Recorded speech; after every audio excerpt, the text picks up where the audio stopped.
diabetes. I'm in recovery from sugar. He needs to be. It's got a hold on him real tight.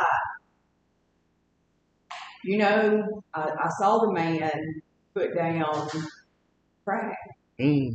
Just put it down. He can do that. He ought to be able to put down sugar. You would think that's sugar what I was thinking. Sugar is hard. Yes, I'm in love. If I become diabetic, I'll be heartbroken. Absolutely. Sugar is hard. It's that they say sugar is as addictive as cocaine, and I believe it. Yeah.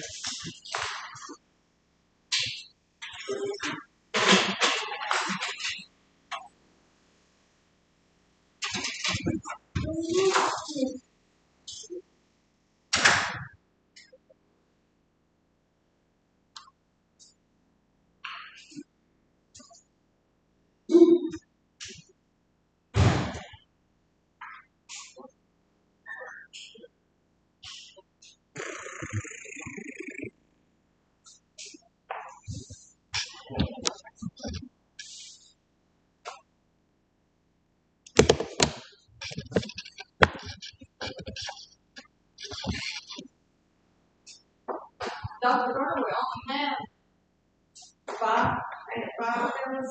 I think so. Five Yeah. what? We only have 5 guys all together right now, which is Well, quiet little intimate group. it's all right. We got a whole bunch of ladies over there. Get the same thing. It's not in it. Oh.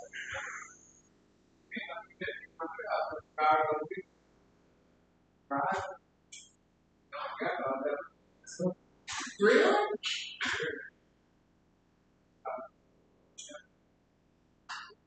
That's unusual.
So that's got some good folks. It does.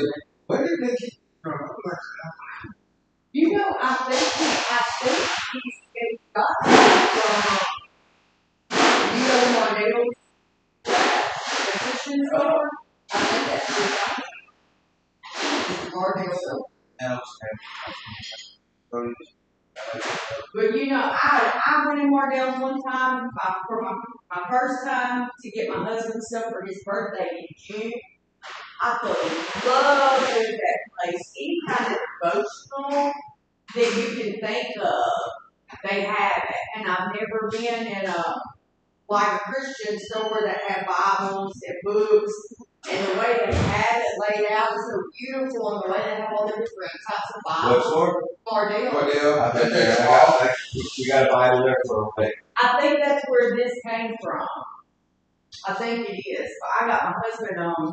They had the t-shirts on sale. I think they're always on sale. They're always on sale. But I got him cool, you know, a couple cool t-shirts. I got him a nice. That's where I got that pink cup.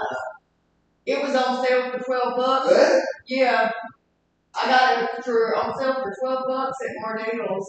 And I got him a black one. It's got like the line on it. And I don't remember what it says. I got him a Bible cover.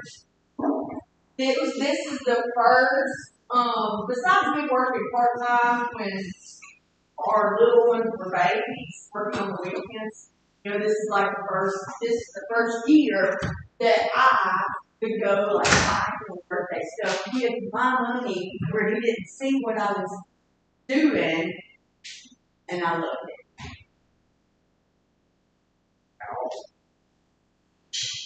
And for Father's Day, I got him some kind of fancy, I don't even know, but for him to use in the big truck, and it plugs, you run off batteries, buy battery packs, and talk about that thing, talk about that thing. It's like I'm on Amazon and got it. But it's really neat because we did camping or going out for the day, doing stuff we do. Well, I guess Mrs. Thomas will be in there. You'll have. Well, I guess that's all right. I'm not going to guarantee you, but I'm just wondering how many people will walk out of group, begin group, elect. Some of them are out doing something. Have point.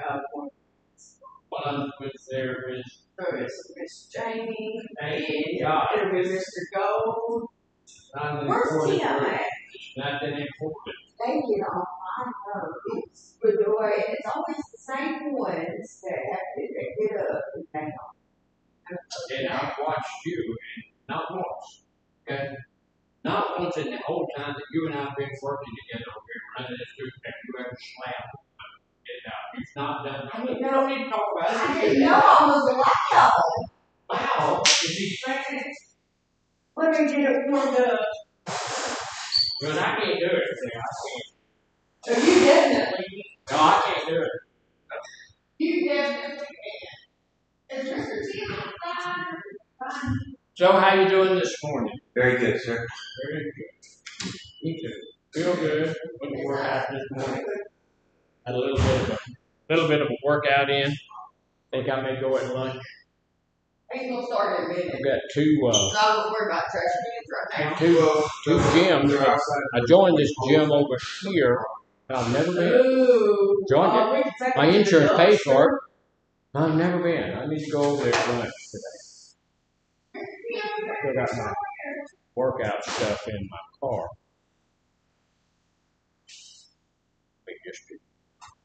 But I don't know.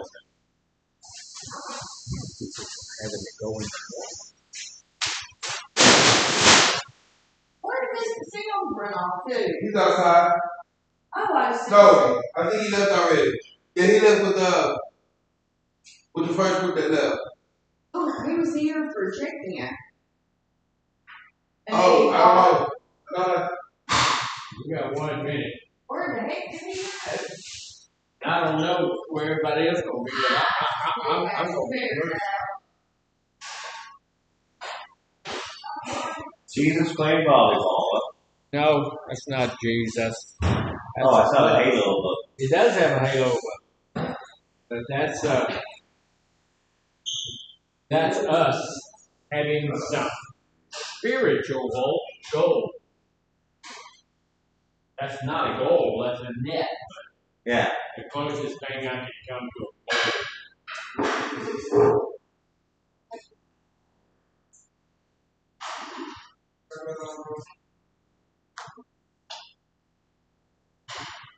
I guess in some weird world it could be a goal. Alright, we're gonna get started. Alrighty then, it is group time. Housekeeping stuff, same housekeeping stuff we always go over. We need to have our sign-in sheets in this morning. It's not a lot of us here, so we ought to be able to get on the right sign-in sheet and get all of that kind of stuff done. I'm certain that everybody brought their book to class. I'm sure that the guys over, or the ladies over at North brought theirs to class. And so thank you for doing that. So we're going to have a goal for both groups this morning. What's our goal? Work our spiritual, To work on spiritual goals. You know, this week is all about spirituality. We're not going to stick on spirituality all week long, but this morning, as I was preparing for the group, the goal thing came up, and so I said, well, that'll be a good idea. So we're going to talk about spiritual goals. We ought to have, just like we have goals for every other part of our life. You know, we have a goal to what kind of education I want to get. We have a goal for what kind of house and what kind of job and what kind of whatever. We have goals for all of those things, and we set goals for all of those things.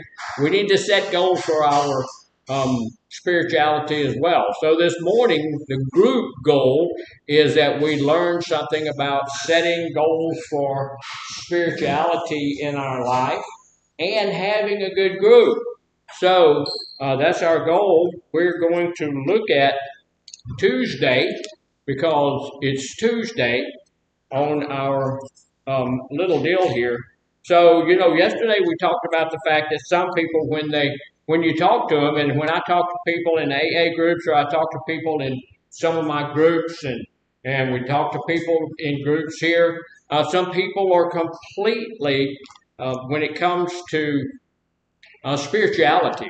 I have people tell me, and I've heard it a lot, that one of the biggest problems that people have with AA, NA, and stuff like that is the God thing. They don't want to get connected into God in any kind of way. Well, what we're looking at is spirituality, which is a little bit different from that.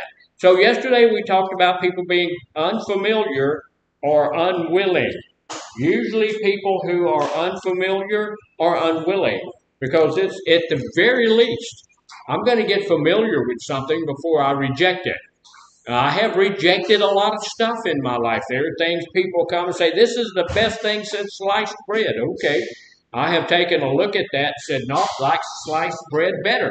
So I have rejected it. My wife really likes the Olive Garden restaurant. Y'all ever been to that? I bet, you know, I'm not all that nuts about Olive Garden. So I have more than, you know, I've just rejected that place. I don't really like it. You know, I went over there once and ate some shrimp there. That was pretty good. You know. But for the rest of the stuff, they've got a thing that's spaghetti and meatballs. And it's got one big, huge meatball, and a bunch of spaghetti and a little bit of sauce, you know, and it's one big old, anyway, I rejected that. So before I did that, I went to the restaurant and had a couple of meals and then said, I don't like it.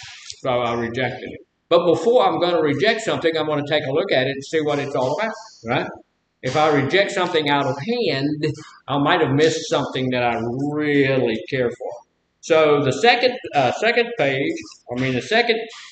point is sometimes we get to that place where we are a little bit confused about all that stuff.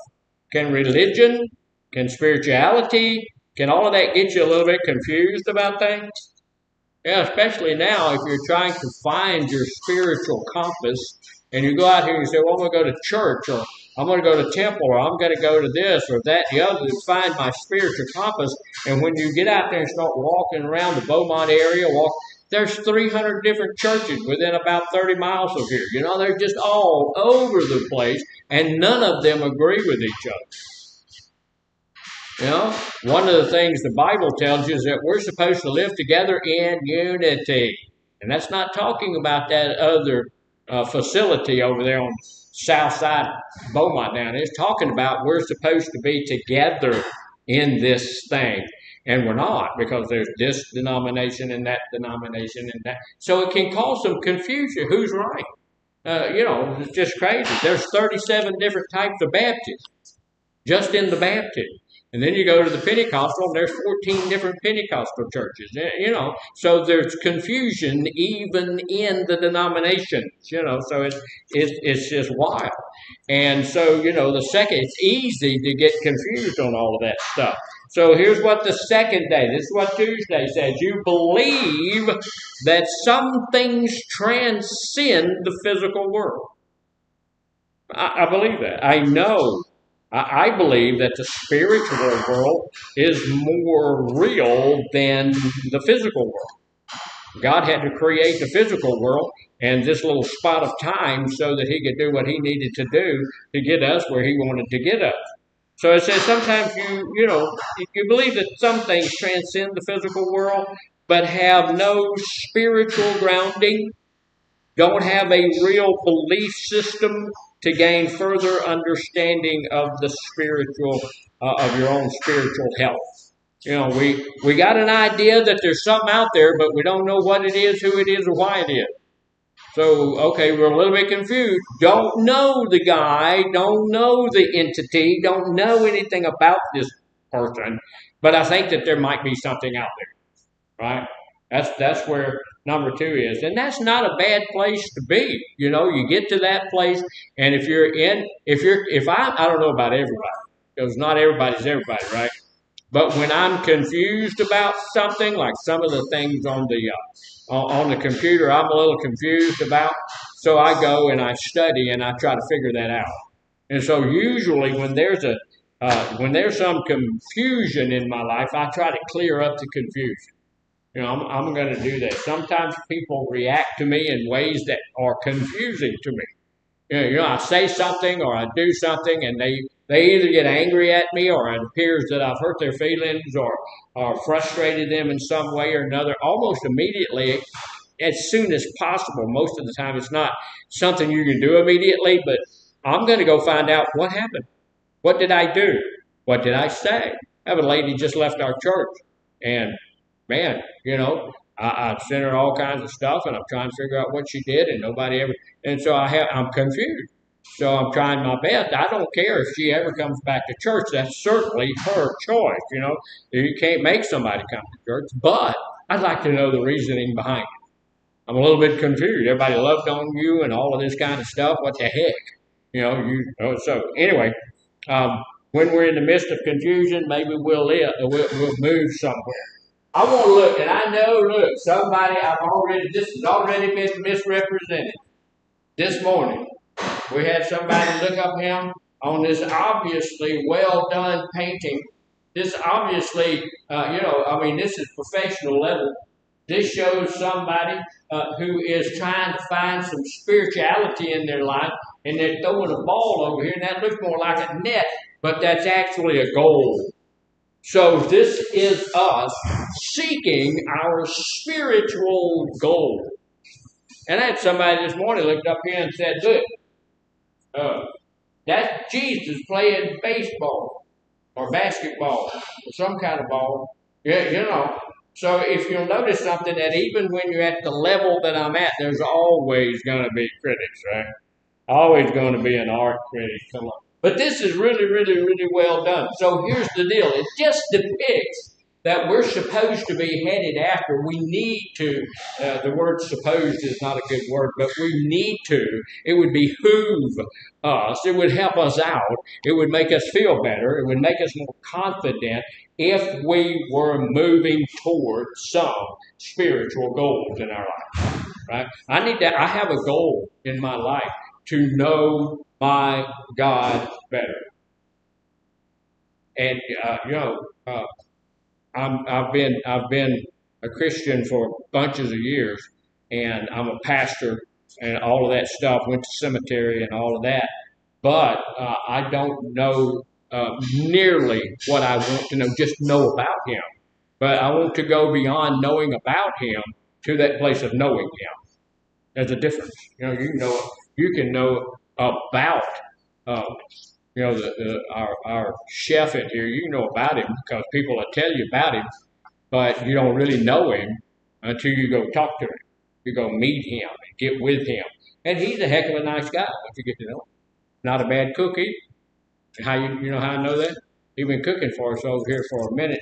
Nobody's had ptomaine poisoning or what's that other one? Salmonella. We hadn't had any of that kind of stuff. So he's doing pretty good.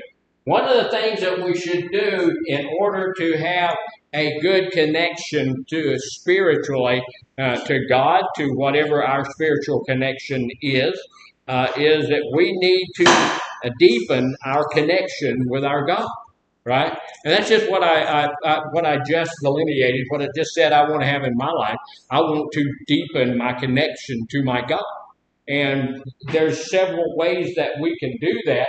So one of the ways, the first way, is to practice daily devotion.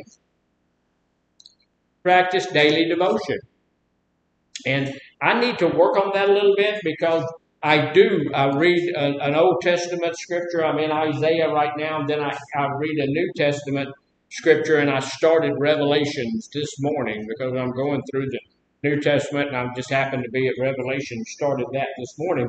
And I do the reading every morning, but I'm not doing much of a devotion. So I need to begin my devotion a little bit better than that. So carve out a dedicated time. And I have a pretty good dedicated time because I get up at 4 in the morning, go brush my teeth, start the coffee, do the things that I need to do, and then, I have time to go and sit in my sitting place and get the Bible, do a little prayer, and then take off in my study. So get that time. Create, just carve out a dedicated time. This is the time I'm going to do that. I'm going to do it every day. And what we do is when we carve out a dedicated time, this is the time that I'm going to do that, then we don't let anything else take that. When somebody calls you, not a lot of people call me at 4 in the morning, but when somebody does call you, can't do that. Can't help. There was a story about a pastor who was sequestered back, and he's in his office and he's studying, and another pastor came from miles away, and he had walked the whole way and all this. This was back in the 1800s, and he came. He said, "I want to see y'all, pastor." And the secretary said, "Well, he's studying, so he doesn't let himself be disturbed when he's studying." And the guy went up, put a note on. He said, "Look, I'm a fellow pastor. I need to be with you for a moment." And he stuck that note under the door. A second later, another note came out and said, "Well, Pastor, I'm with your God." So that's what we need to do. This is God's time. It's not your time. Now, if you have an emergency, like if your kid swallowed a knife or something like that, you might have, but we know when there's something that could pull us out of that. This is a time for prayer, meditation, scripture reading, whatever your chosen pathway is to connect with the divine. Whatever is important to you is divine.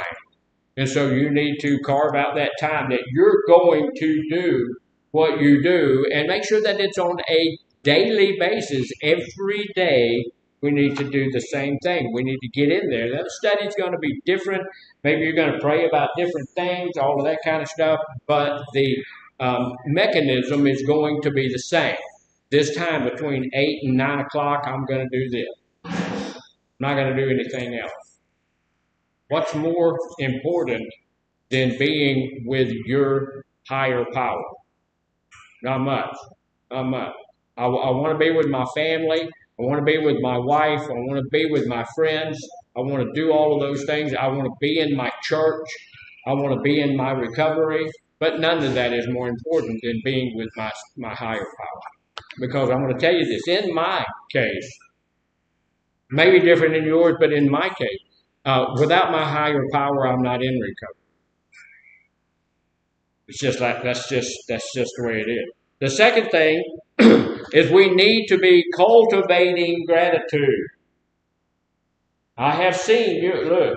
I've been in recovery a while. I have seen a whole lot of people who, we talked about having in recovery. We talk about it all the time, having an attitude of gratitude, right?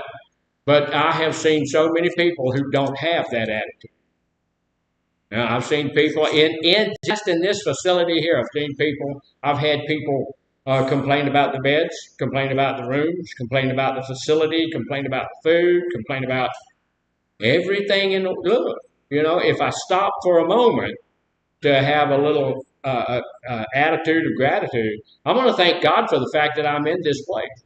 I want to thank God for the fact that, there's some fairly good food here. I have myself personally, I've been in a place where I had no food. That's why I usually eat every day. As a kid, I was hungry every day. Growing up, I was hungry. a lot. I can remember we moved from vacant house to vacant house when I was a kid. As a teenager, or young adult, I was homeless for a while. Lived under houses, in the back of houses, and that's not a good thing. So I eat pretty much every day, and I'm going to guarantee you, I thank God for everything I get to eat. I'm grateful to God for what He's done. I get to live in a house.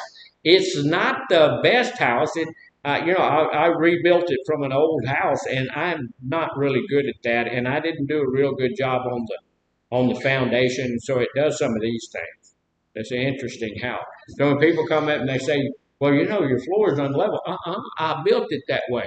I want it to be unique, and it's unique. It's different. But I'm grateful to God for that. I had a 16-year-old car. I'm really grateful to God for that. And, I'm grateful to God for everything He's ever done. And sometimes I sit down and I look down through the past and I see what God did. It obviously God. I was about to do this thing, and something happened, and I wasn't able to do that thing. And I looked back down and I said, well, that was God. Couldn't have been anything else. Couldn't have been anybody else. It was just God. And so He's proved Himself to me over and over and over again. So I'm grateful, to everything, for everything. So one of the things that we do to cultivate that, and I haven't done this, but I really need to do this, is start a gratitude journal. Well, I want to tell you something that a lot of people don't want to do is journal. What is journaling? Just writing it down. Just writing it down. I know people who do dream journals. I don't do that. I have dreams. I don't get up in the middle of the night when I have a dream and write down what I dream. I do know people who do that. They're trying to find some meaning in their dreams. Sometimes they do that. But if we start a gratitude journal, things that happen in our daily lives that we need to be grateful to God, grateful to our higher power for. And I've heard a lot of people tell me, well, I say, how you doing today? And the first thing they'll say is, well, God woke me up this morning. Okay, well, I know that. I know that. But that is something that you can put down in your gratitude journal. You can write down there, just woke me up this morning. When I got up this morning, look, when I go into my kitchen, man, it's like rich. It's a rich. I got oatmeal and grits and eggs and bacon and anything I want to eat. It's in my kitchen, at my house, in the pantry. I can just go get it and man, when I was a kid, we didn't have any food at all. And so the deal is that, from comparatively speaking, from when I was a child, I'm super duper rich because I get to eat every day. And I get to eat more than once a day. I remember when we did eat as a child, it was usually once a day because that's all we had. And we'd eat a little something once a day to keep you from starving to death. When your mom puts a pancake in front of you and that's the only thing that you're going to have that day, and there's some green plums that you picked off the trees right outside, that's you remember that kind of stuff. So when you go in your kitchen and make you this fabulous feast, then that gratitude ought to well up in you. And that's something else you can write down. And I'm grateful for good health. I'm about to be 72. I'm not that yet, but I'm going to be in November. And I went this morning and worked out like a young guy. I was in there working out and everything, and I felt good, and I still feel good, and all of that. So I'm grateful to be able to do that kind of stuff. So that's something else I could write down. Simply take moments each day to appreciate the blessings in your life. I do that. I think about the blessings that I've had already this morning. I drive about 28 miles to work. I drive 20 miles in the wrong direction to go to my gym. So I drove 48 miles down Highway 10 this morning, and guess what happened? I made it safely here. Nothing happened. I wasn't hit by any other cars. I wasn't destroyed. No meteorite fell out of the sky and killed me. No, I wasn't attacked by a terrorist, any of those things. I got to work on time. And yeah, everything was wonderful. Now I prayed for God to give me a good, safe trip to work, and He did that. So I'm grateful for that. And I just thank God for those little things like that. And if you think about it, that's not a little thing. While I was working out this morning, they have three big old televisions up there, and we always, it's just some same people that are there. It opens up at 5:30, so it's the same people that's there. So we have the news on. All of us are news hounds, and so we're watching the news. And supposed to turn that thing off. I didn't do it. We're watching the news, and there was somebody, I don't know who it was, but somebody had a wreck and got killed. The car just completely destroyed. And that didn't happen to me. So I can praise God for that. And here's another thing that sometimes is kind of hard for some people. It is not hard for me, and because I thoroughly enjoy it from time to time, and that's just embrace silence. Sit down, when I go to bed at 8 o'clock at night, which my wife sits up to about 11 o'clock or so, 10:30, 11 o'clock, and she watches television and all of that stuff. And I'm not a television type of guy. I don't watch a lot of television.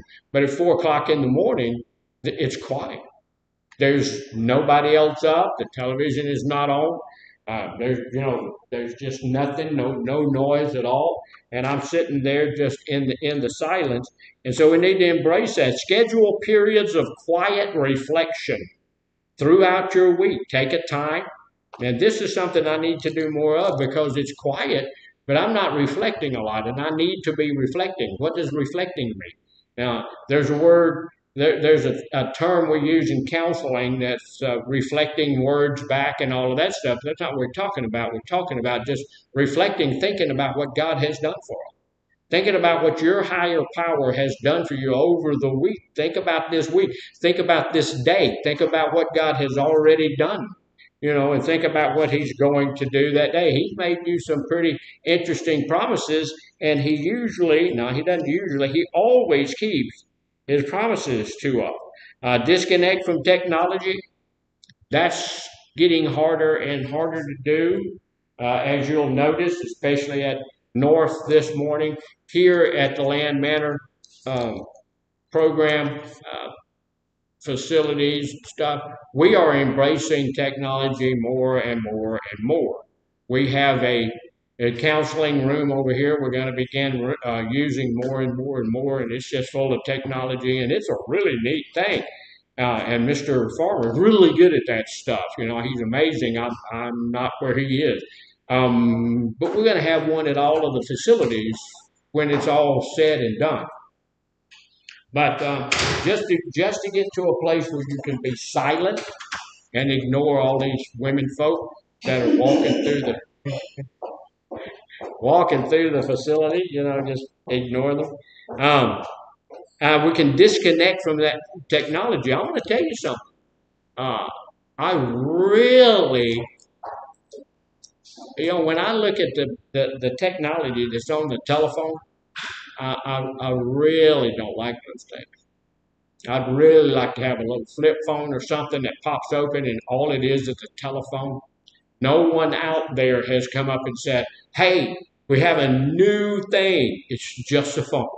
These things are computers, and they give you so much information and all of that stuff.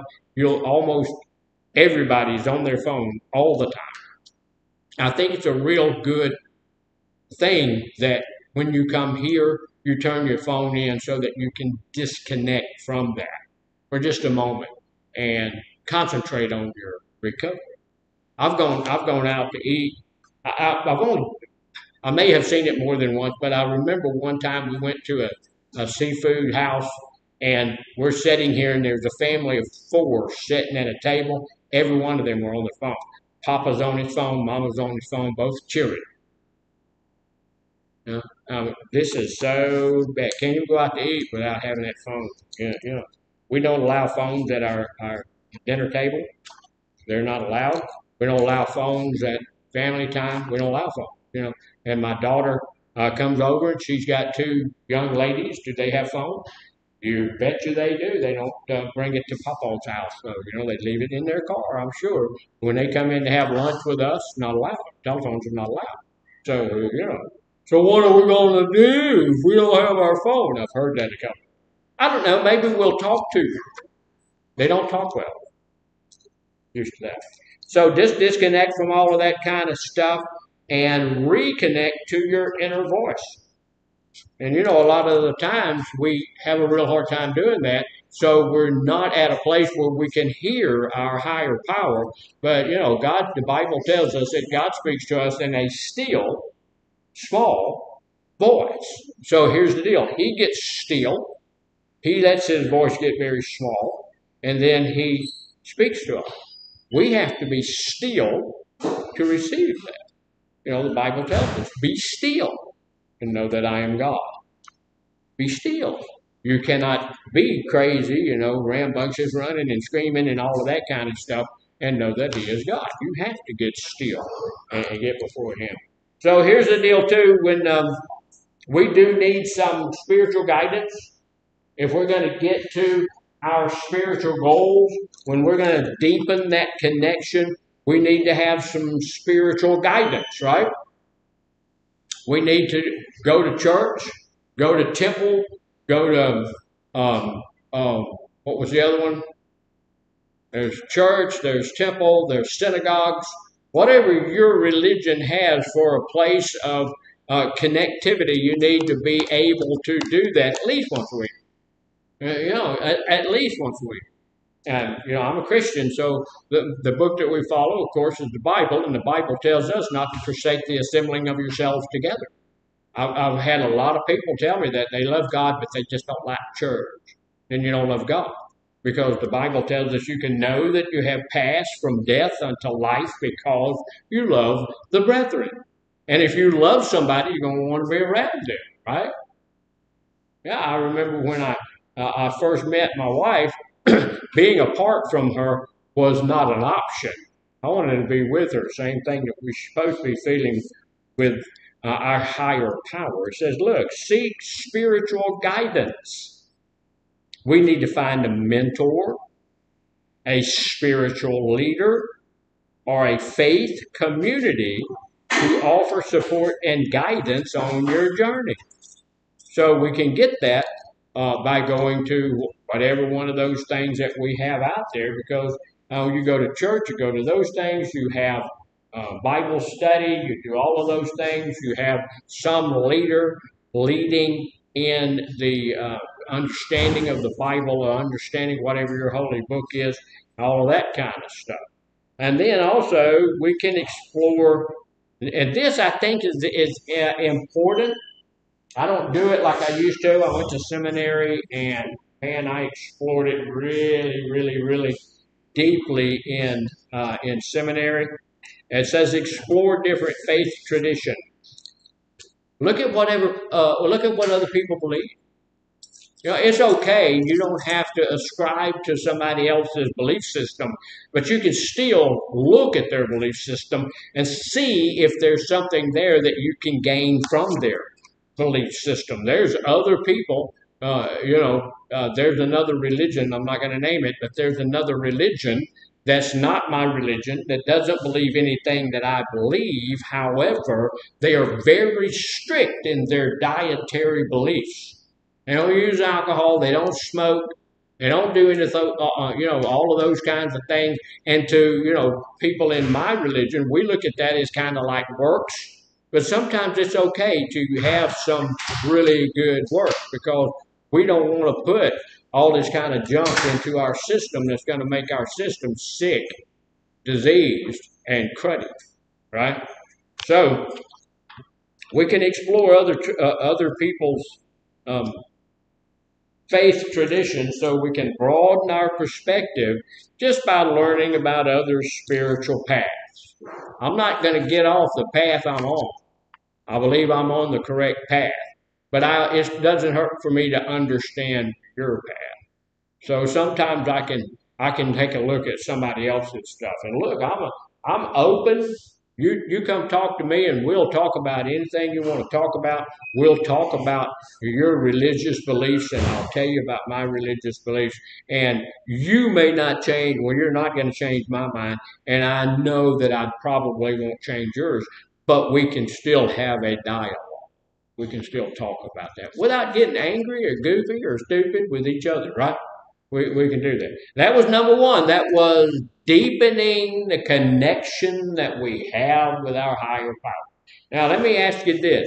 If I make the decision that I have a higher power in my life, whoever or whatever that higher power might be, does it make sense for me to get a deeper connection with that higher?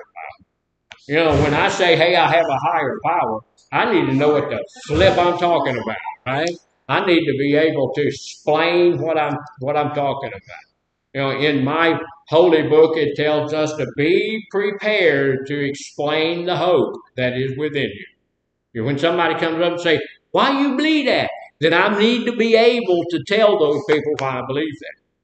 You know, I need to be prepared to talk about my faith. And I am, you know, and I will tell you, and I've told everybody, and I've told people on here, I've been at places where said, look, you were hired as a counselor, not a preacher. All right, I understand. I'm not preaching, but I am a follower of the Lord Jesus Christ. I'm a Christian. I love Him, and I will never deny Him. And there's no one who can make me deny Him. I don't care. Well, they'll fire you. All right, then. Okay. If somebody wants to fire me because I'm a Christian, because I'm a follower of the Lord Jesus Christ, here I beg. Okay. That's how that is. I can't, yeah, you're just going to have to do that. So here's the deal. The number two, that deepening the connection was number one. Number two is living with purpose. Anybody here, I don't know, anybody ever heard of Pastor Rick Warren? He pastors one of the largest Baptist churches over in the world, really, but his church is in California. It's called Saddleback Baptist Church. It runs 30,000 people on Sunday morning. They put that many people in one building. 30,000. Isn't that amazing? We run about 30, so we ain't quite there yet. But 30,000 people. He wrote the book, The Purpose-Driven Life, and he did another one called The Purpose-Driven Church. And they're both really interesting books, so they're something good. Let me tell you that if you read some, you want some reading material outside your holy book, then that's a good one to read. So living with purpose, we need to be able to first, underneath that, identify our core values. So what are my core values? What do I really believe? We talked about this 100 times, but what does your belief system do? And we always do it like this, and I know over north it's hard to see. I'll try to draw it real hard so you can see it. And I know y'all know it over there. So what is that? This is our belief system tree. So down on the bottom is my belief system. What does my belief system drive? My thinking. So whatever my belief system is, it drives my thinking. And my thinking drives my actions. So I can look at your actions and know what your belief system is. And so if your belief system is a good one, it's in place and it does you well, you don't need to change it. But if your belief system is causing you issues, then you need to think about changing your belief system. And so in my belief system, my core values are down there. I think that what's a good way to make money? Work. And if work is a good way to make money, I'm going to get a job. It's a good way to make money. It's an honorable way to make money, whatever your job is. You know, the book tells you to work honorably at your job because it is a blessing from God, whatever your job is. So me here today, working today for Land Manor, is a blessing, not from Land Manor, but from God. It's a blessing.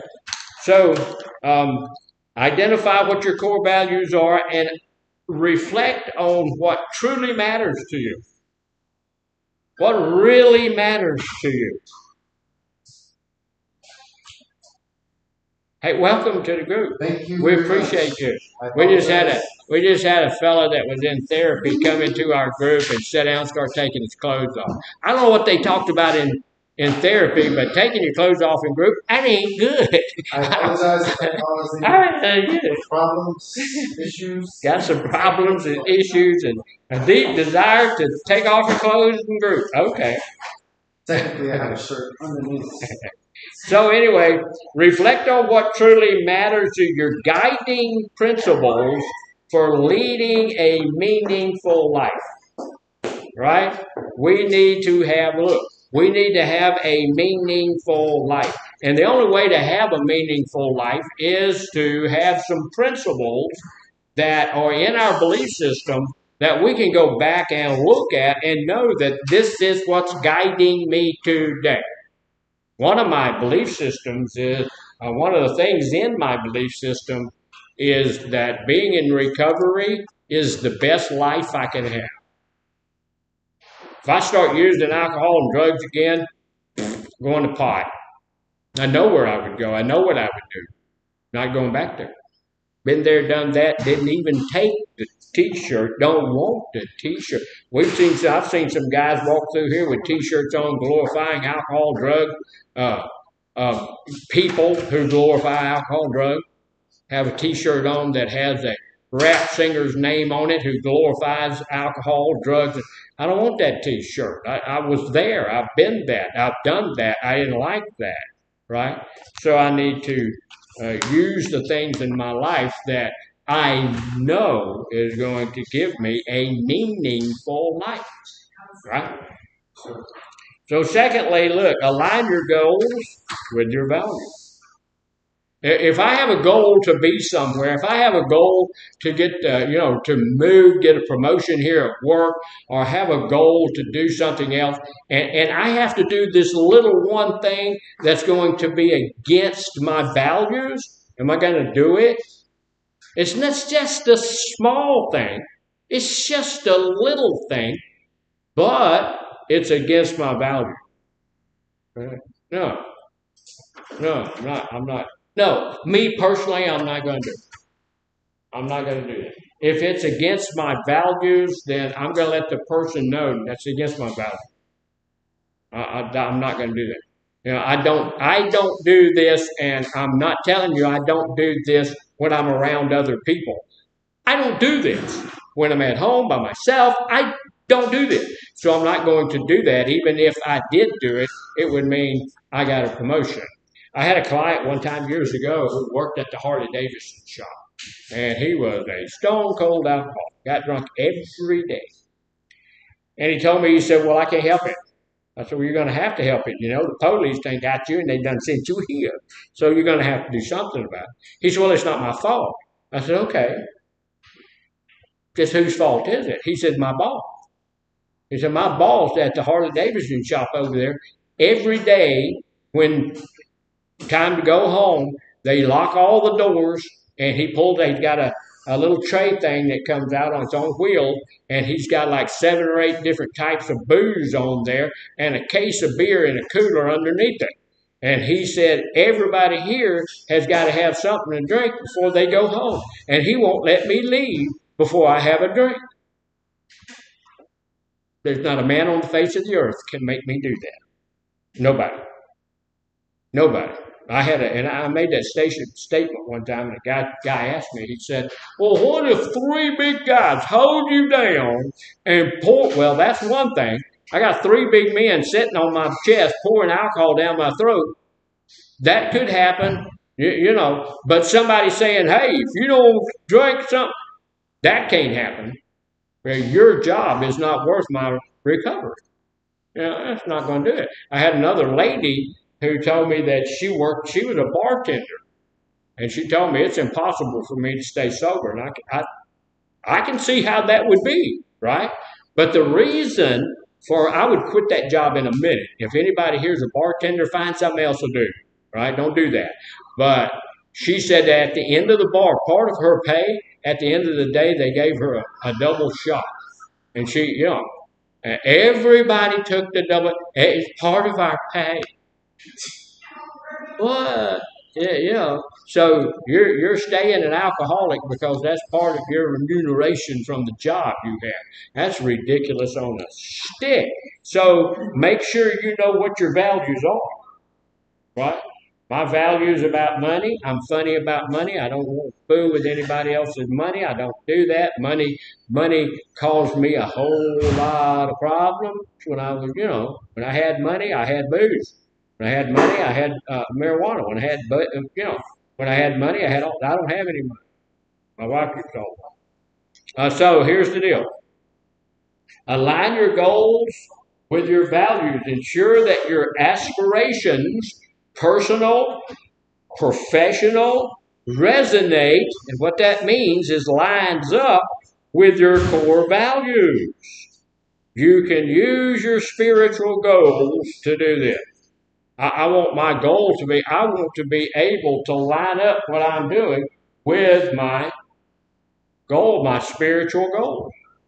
One of the reasons I'm working here at Manor, when I went and I'm talking to the boss and the boss's boss and all of those people, it comes to find everybody's a Christian. Everybody believes the way I believe.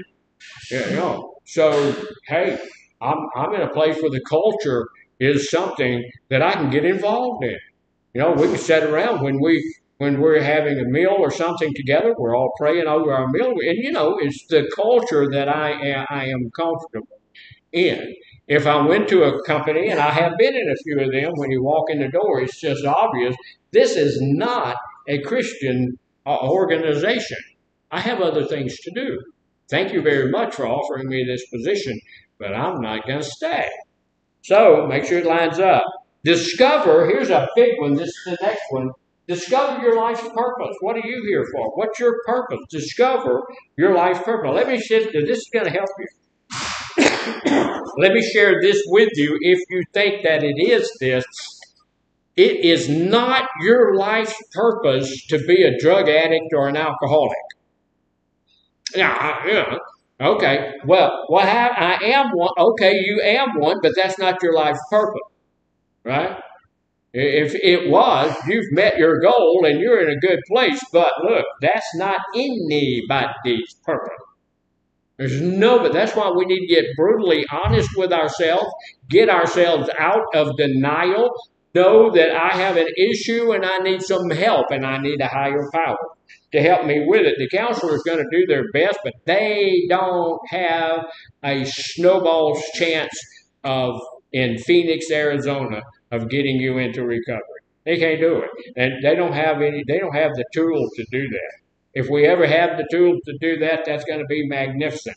But they don't have the tools to do that. The only ones that have the tools to do that is God and yourself. And now there's a lot of good tools around here. You have to do something with those tools. So, discover your life's purpose. Explore your passions. What are you passionate about? What do you want to do?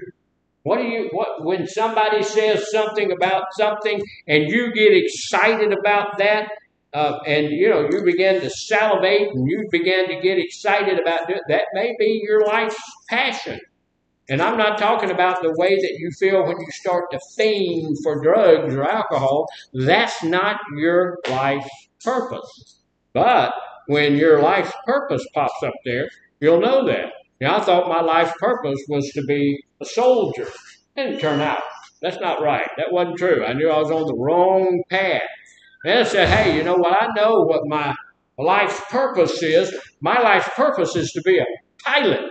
Man, I'll be able to fly up above the clouds. You ever been up above the clouds flying and you see the clouds out like, and man, that's fantastic. And when you're flying at night, you're flying along in the middle of the ocean and you look down and there's a break in the clouds and you see a little bitty light way down. And you're over the ocean. Got to be a boat with a light on it. That's just magnificent. So I thought my life's purpose is to fly. No, it's not. It's not. So I got up one time in front of a group of people and talked to them about my higher power. And my higher power said, "This is what you're supposed to be doing." I said, wait a minute. No, this is it. So, well, you're right. That's what I'm supposed to be doing. That's what I do. I'm not the best pastor in the world. I'm one of those pastors that I don't want to hold your hand forever and ever and ever. But I want to tell you, hey, grow up. If you don't feel good, grow up, and go up. Keep going. You're going to be all right. You're not dead. You're going to be all right. Everything's okay. If you ain't bleeding, bruised, or falling up, you're going to be okay. If I have to pray for you, I will. But, maybe later. But what I do love doing is preaching Word of God. I like doing that. I enjoy that. So that's my life's purpose. Find your talents. If you're a singer, or if you're you can speak to people, or you're a good cook, or you're something like that. That talent may be part of your life's purpose. Know that, and you can put spirituality in that, and how they contribute. Those things contribute positively to the world. We're here to serve others. The Bible says to put God first, others next, and then yourself third. That's sometimes hard to do. I really work at doing that. I try to do that, and it's sometimes hard.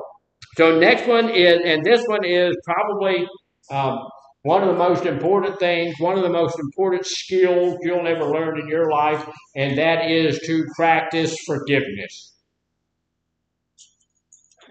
I'm a pretty good forgiver.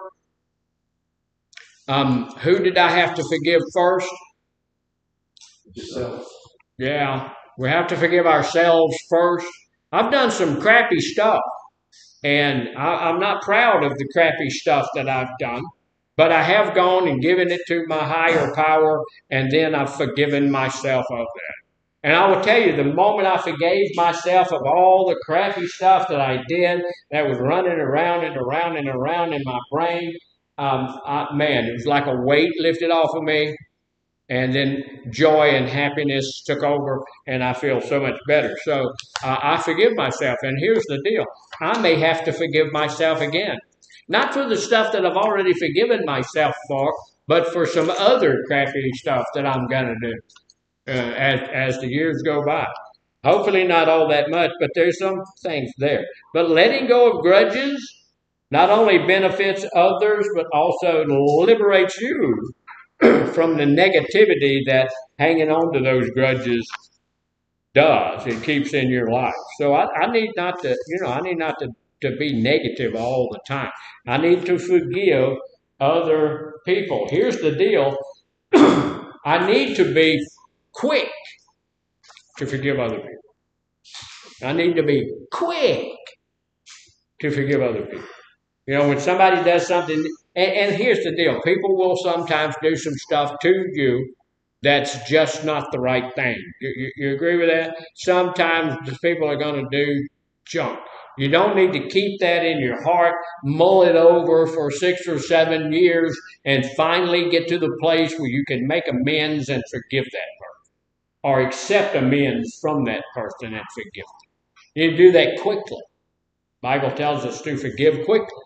And it also says, don't let the night fall on don't let the sun go down on your anger. But don't be angry. If you're angry at somebody right now, don't be angry when you go to bed tonight. You get up tomorrow morning, you're okay with it. You can't do that, because it just eats you alive. And so you need to practice quick forgiveness. And then develop, the last one on that little thing is develop compassion. I need to be compassionate.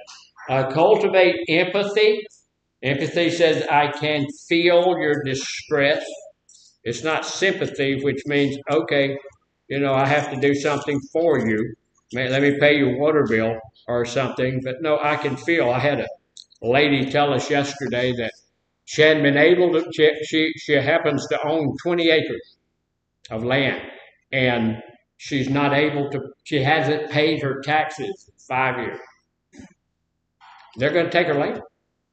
So now she's trying to, and this is county taxes. Those people don't care. She's an old woman, but those people don't care. It's just evil. Mr. Trump is trying to get us to the place where if you're over 65, you don't have to pay any more tax on any level. I think that's a good idea. But she's trying to sell the back 5 acres of her land so that she can keep the first 15 of them. I don't know. She's got like 6 months to get it done. I don't know how she's going to do that. But we need to be, and I'm real compassionate about that. I really wish I could go buy that land or just loan her the money or give her the money. I don't like to loan money. I prefer to give money.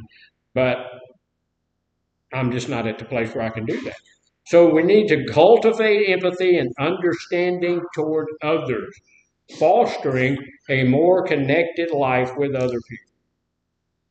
I need to be at the place where if you don't feel well or something like that, I can have compassion on you. And sometimes as an employer, you need to be compassionate.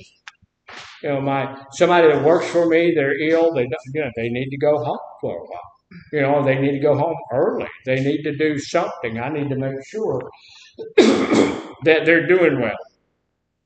This next one is, the third big thing is living a mindful life. Living a mindful life. We talk about mindfulness, and I'm doing a new study on mindfulness, and I don't know if I'm going to finish it or not. It's turned out to be harder than I thought. There's a whole lot of stuff in it. You have to join a group, and you have to do all of this kind of stuff, and I'm not really, at this point, I really don't want to join one of those groups, but it says, look, practice mindfulness. This will help us get to that place of spirituality, which, if that's our goal, that's practicing mindfulness will help us get there. Techniques like mindful breathing, meditation, helps us become more present and in the moment. It's important for us to do that. If I practice mindfulness and I get to the place where, look, I can just in a second, I can get myself into that mindfulness state. I am in the moment. That takes me away from anger. That takes me away from my hurt feelings. That takes me away from all of that stuff because it allows me to say, okay, this happened. I'm not denying that it happened, but the fact that it happened is not going to affect my tomorrow. The fact that it happened is not going to affect my next week unless I allow it. If I allow it, it's going to affect me 3 or 4 or 5 days down the road. Sometimes it affects me for months. Sometimes it can affect me for years. And so that's all up to me. If I can be mindful, I can get into that moment and say, okay, they said that, they did that, but embrace, this sometimes the hard one for me. Embrace non-judgment. Are you judgmental? Yeah, I'm a little judgmental. And I think sometimes it's okay to be a little judgmental. It's according to how you're looking at that, what you're thinking about. But practice embrace non-judgment. Observe your thoughts and feelings without criticism, promoting inner peace. So what that's talking about is being non-judgmental about your own thoughts. Sometimes I'm judgmental about my thoughts. Sometimes I'm judgmental about some of the things that I'm thinking, some of the things that I'm doing, some of the things I'm allowing to roll around in my mind. Because when somebody says something or does something, I have this thought that comes into my mind and sticks there.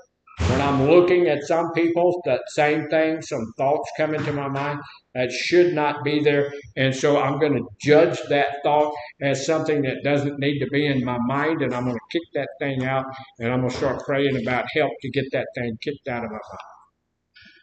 But the other thoughts and things that are in there, I'm not going to judge all of my thoughts, but I'm going to judge some of them. So here's the deal. Sometimes this is kind of tough, sometimes too. Just let go of those attachments that we have. We talk all the time about getting away from old people, places, and things. The statistic is something way high, something like 87% of the people in recovery go back to the same situation they were in. And you've got friends and you've got family that's using drugs and alcohol, and we get out of here and go right back to that same situation. And we don't have a snowball chance, Phoenix, Arizona, of not relapsing, because that's what we're going to do. So detach yourself from material possessions. Focus on experiences and relationships. I want to have some good experiences in my life. That's why we're going to go and camp out for part of the month of October, or according to how a few things go here, maybe the whole month of October. I don't know. But we want to have some of those experiences and things. So if you detach yourself from having to be in the workaday world every day because you want house, car, all of these things. I've seen people with a modest home, a 20-year-old car, and they're happier than the guy in $1 million house with a $400,000 car. Because money, although we often think it does, money does not buy happiness. I had a guy tell me, it may not buy happiness, but it's a good down payment. No, it's not really. Somebody won that lottery the other day. I don't want to win the lottery. I've already won the lottery. Jesus is my Lord. That's a lottery. I've won the lottery. I want to have, and I've prayed about it and asked, I want to have enough. What's enough? I can pay my bill, and every now and then go out and eat, and I can go on vacation. That's one of the reasons we go to the state parks. They used to be really cheap. You go in there and it's $5 a day to go in. If you're going to spend the night in your trailer, here's like $15, $18. Now we picked some of them that it's like $100 a night. I'm going, oh my God, Of course, they're still cheaper than a hotel, but it's pretty. It's like everything else. Everything has gone up. So let go of some of those things.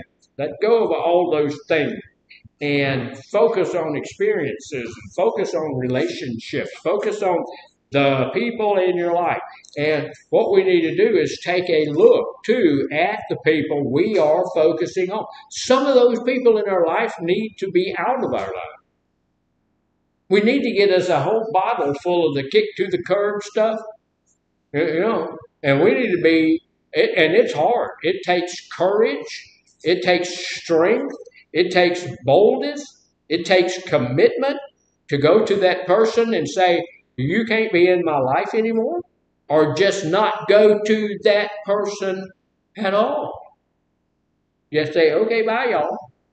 Now, I've had to do that with several people in my life. People that I grew up with, people that I was in high school with, people that I loved, but can't be around me. So, we're going to go ahead and take our break. So y'all come back in. Got a couple of more of these to do. at 15 minutes after, and we will do this some more.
Y'all find out what Tim went? Mm-hmm. To the college. Said it's fun. And then I knew it was Byron, Byron was here the whole time, but Casey still called, just, yeah, just called, just double check. But I saw him in the hallway, and then when I went to go, when I went to tell everybody it's getting close to fruit time, about 52 or whatever, that's when I noticed he wasn't back there and he wasn't outside.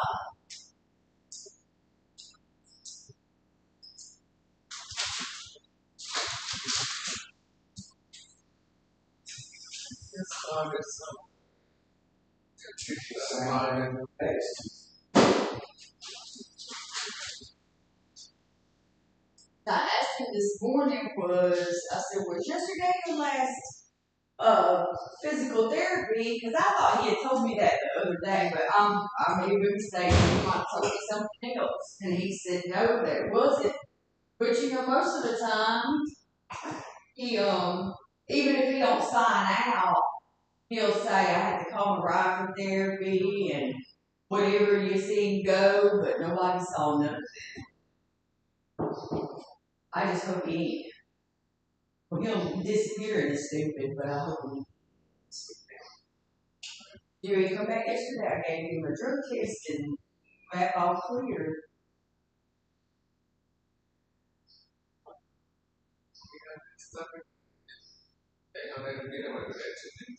Right. And he's saying, like he's in a good headspace. He was saying they had a really good meeting last night and all that. My babysitter is sick. Sick. Yes, I think they got stomach virus or something. She said that she's been sick and the babies. I was feeling kind of sad, but then I just said, I just said, yeah, she said her and the little baby, she got like 6 months old, somewhere around there, and a 2-year-old. They were sick, she's sick. But I don't see her texts or her messages until I get up, and I'm like, well, this is too late to be doing anything, so let me just go to work. But I told her, I said, if anything happens, you start getting where you feel really bad or I need to come get them, I said, let me know, because there'll be 2 of us. But she said she's got a fever. I mean, the kids have been over there. They Have have people that's kind of pass it like that. yeah. But you know, my kids go. That's where they go. Yeah. And so they're there, and it's my one of my best friends. Her daughter-in-law is a babysitter, and they're living with them right now. So I mean, I take the kids in the morning, drop them off. They lay on the couch, put the blankets and everything. Right. They gonna catch it. Yeah. The way I feel like it, they gonna catch it. Yeah. Especially around in the house. Like That's how I got to see last week. And what's funny, like, they just got like this little sniffle and little cough. But what I had to have been flu. There's COVID, I don't know. and it's empty. We don't know where it's at. He didn't sign out, he didn't say anything. Hey Thomas, has he been saying anything? He said nothing off, has he? It seemed like he's about the meeting tonight and everything seemed like he's in a good headspace. Yeah. But I was going to. What's the Washington? They're right there. But I'm gonna walk him. yes. Who's the gold down the eating with? It's not the boat.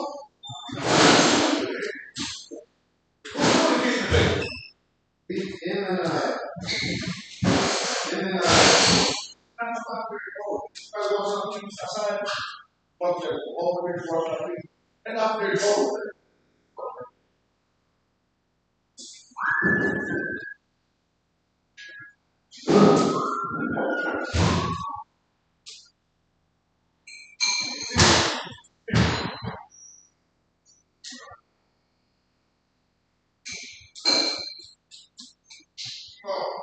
Yeah.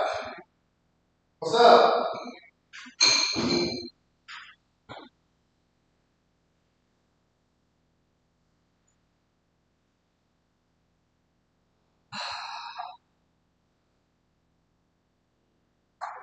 I don't leave. I need these hours. My son's in school class.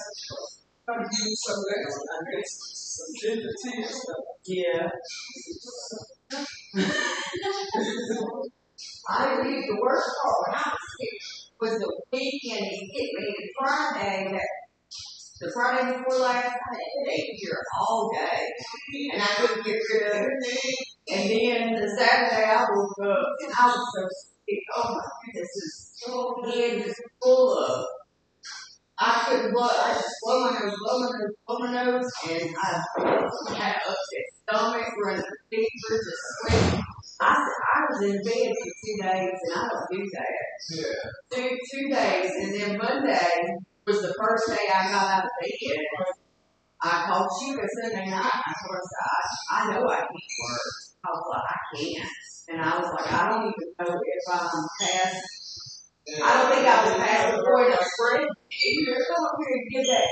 And then we have to deal with all these guys. They got fevers and upset stomach. But I still had to get the doctor to give me some, I asked her to call me and said, give her the symptoms and whatever. And she called in one of those Z-packs, antibiotics, and a steroid pack. Oh, within 2 days, I felt so much better. The guys know when I come back Tuesday, I wouldn't work nothing. I was fearful. I looked at asking me what was wrong with me.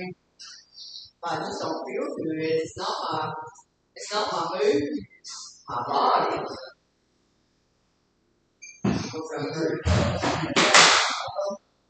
They were late. That's fair.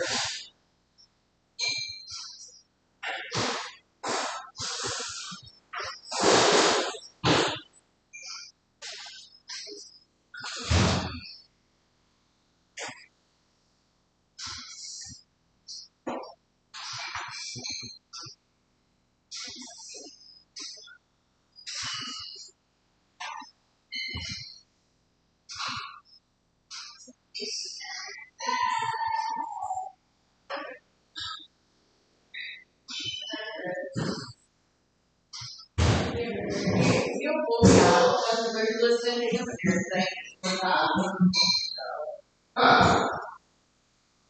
He'll be in there just living his best life.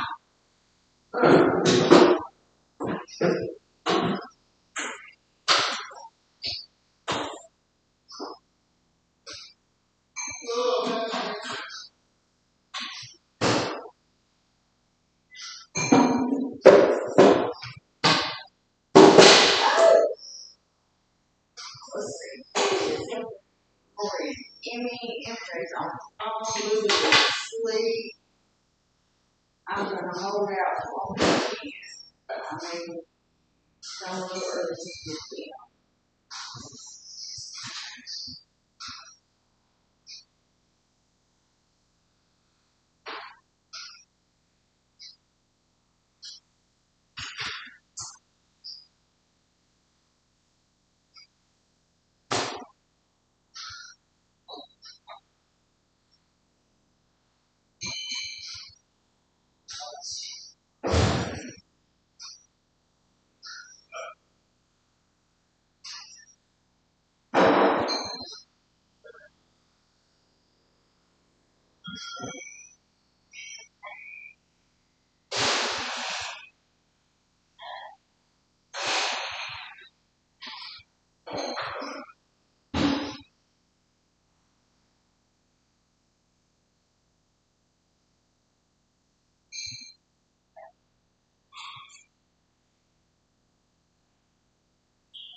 So, how much time do you I would say almost.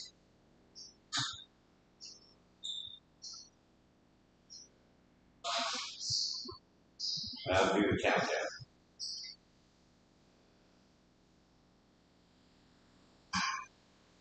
Well, it won't be long.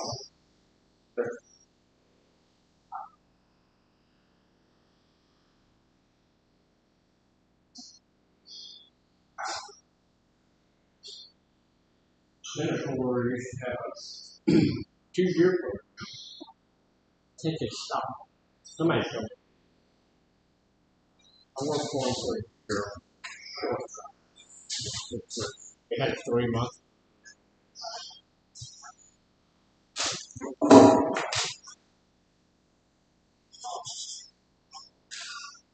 This is green. Green center. What year? That's what she said 20 years. Man, that's a pretty. Sometimes that's needed.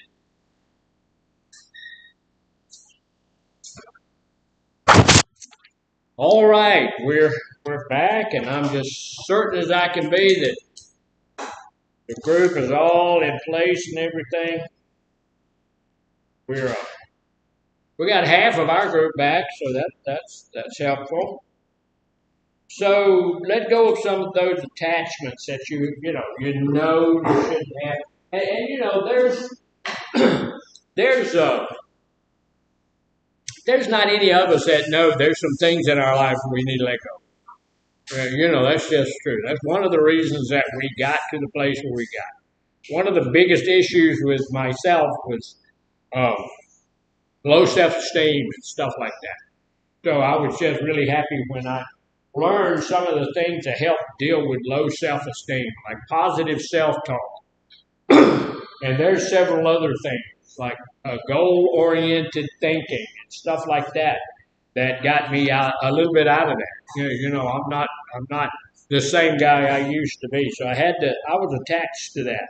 And so I had to get rid of that. I also had to get rid of material possessions being something that I really was focused on. At one time I thought I needed a Jaguar. I wanted a Jaguar. Beautiful car. Just had to have one. So I kept bugging my wife and bugging my wife. I need a Jaguar. So when it came down to me getting a new car one time, she took me over to the Jaguar place, and she said, "Go ahead, you can get you a Jaguar." So I went out there and I found one that I liked, and I asked that guy. I said, "Well, I want to drive it." He said, "Oh, you can't drive it." I said, "Excuse me." He said, "You can't drive it. We don't let people just drive the car. If you buy it, you can drive it." I said, "Can't drive it, ain't gonna buy it." You know what kind? He said, "Well, you know what kind?" I said, "Yeah, I know all of that, but that don't make it. I'm not gonna do it." And then finally, my wife was talking to me and everything, and I put my hand on top of that car and I said, "Well, I'm gonna buy the car." And then, I just felt like God told me, "You can buy it if you want to buy it, but that's not the car." Okay. So I wound up, I came all the way back over here in Beaumont and bought a car from Classic Chevrolet. It was a Ford. And so I didn't, at that point, that obsession, having to want it, it just went away. So that's a good thing. I got myself out of that place. So I wasn't attached to that anymore. And I don't get attached to cars and stuff. Cars are cars. I had an associate pastor tell me one time, my wife had bought a new Cadillac. It wasn't new; it was new for her. But she pulled it up in the churchyard, and when he came out to look at it, he jumped up on it to sit on the hood, not the hood, but sit on the fender. And boy, she let him have it. And when he got down, he got off of it pretty quick. And he told her, he said, "This is just metal and plastic, and in probably just a few years, it's going to be in the junkyard. It's going to be in the dump. So that's all it is." And she, on the way home, after that encounter, she was T-boned, and the car was in the junkyard just days later. But still, even if it's like you don't want to jump on somebody's car, I bought me a brand new pair of boots one time, went to work, and somebody put their foot on it and scuffed the toe of my boot. Okay, they're going to get scuffed. It was a work boot, but not today, so that's the stuff. But we need to get ourselves to the place where we're not attached to the wrong thing. And we get attached to the wrong thing. And we need to know that. And then on this one, and this is under living a mindful life, we need to practice acceptance. Sometimes that's a hard thing for a lot of people. I need to practice acceptance. I need to accept that I got an issue. I need to accept that I have a problem. I need to accept that there's some things that I need some help with. I need to learn to accept life's challenges. Now listen, we're all going to have challenges, right? Everybody has challenges. I need to accept life's challenges as opportunities for growth. I got a couple of little challenges going on right now. Couple of little, they're just a couple of little things. They don't really mean a whole lot, but they are challenges in my life. And I'm looking at them, and they have the ability to go one way or another. You know, if I look at that challenge and I accept that challenge as an opportunity, then that challenge can lead me to a better place in my life. But if I look at that challenge and let that challenge defeat me, then it's going to lead me in the opposite direction. So I need to be at a place where I can accept the fact that there's going to be challenges in my life. And those challenges can keep me from my spiritual goal. You ever prayed for something and not happen? And then, look, that happened. You know, you pray for things, it doesn't happen. And then what do? What we should do is accept that as God's will. What we do is question God. Why didn't you let that? My cat got run over by the car and you let my cat die. You know, whatever it is. This didn't happen, that didn't happen, and we question God on why that. Okay, we just need to accept that that's what God wanted to happen at that point in time. So we need to look at it. And when we have those challenges, you know, if you don't get the job you want, what should you do? Keep on praying. Keep on praying about it? Yeah, I would keep on praying about it. The Bible says don't cease praying. Pray every day. Pray all day long. Pray about everything. But here's the other thing that I'm going to do. I'm going to look at that and say, why didn't I get that job? I had that just happen to me not long ago. Why didn't I get that job? Why do you think I didn't get that job? Wasn't supposed to get it.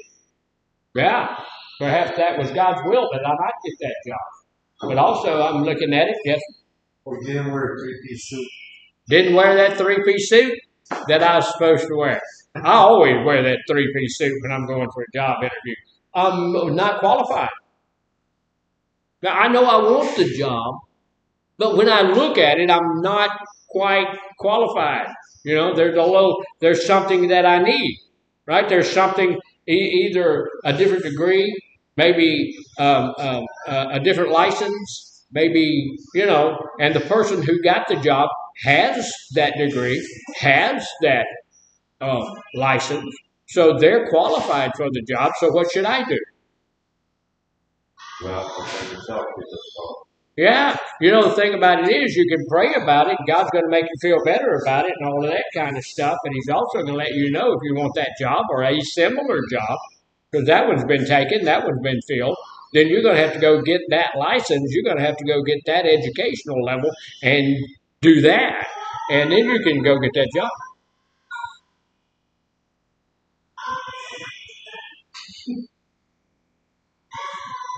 I thought somebody was being killed. I swear. I thought somebody was in danger. I still think it. So see, there's challenges. So you have a challenge like when you're trying to do group, and the chef gets happy about what he's cooking and he starts singing. And more than anything, I wish he could sing. I wish he had a good voice. I wish he was entertaining. But that ain't happening. So it's none of that is true. So it's although he's a lovely fellow, I just love him. He's great and all that stuff. But boy can't sing, But anyway, we're going to have some of those things. So we need to practice acceptance, and that's not been the easiest thing for me, because I'll go back to God and say, "But God, I wanted that." I wanted that. That's something I know that if I would be happy. Maybe not.